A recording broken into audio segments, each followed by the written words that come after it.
Climate justice is simply the idea that people who have caused and profited from creating the climate crisis through carbon-heavy industrialization should do their fair share to tackle the problem, and also use part of their wealth to make amends.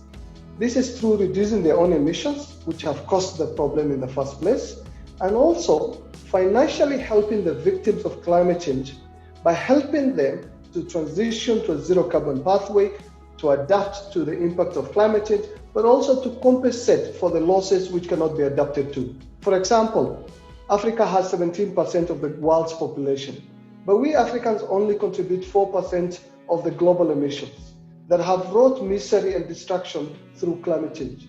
Not only are we not responsible, but Africa suffers disproportionately from the impact of climate change through severe drought and storms like Cyclone Idai that killed more than 1,300 people in Southern Africa in 2019. Sadly, the same is true for the citizens of low-lying island states in the Pacific and flood victims in coastal Bangladesh. Climate justice is about righting this wrong.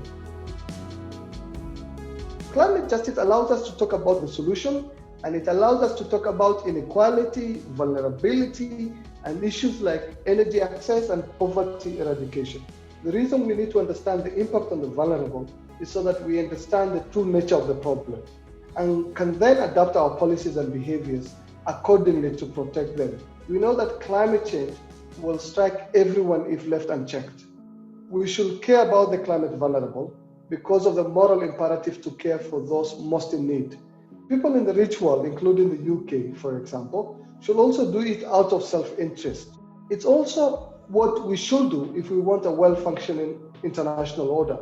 Ignoring the plight of the vulnerable on such a global scale will lead to a breakdown in international relations. A lot of the poor countries and communities don't necessarily have the clean technology that will facilitate and accelerate their transition to a low carbon or zero carbon future.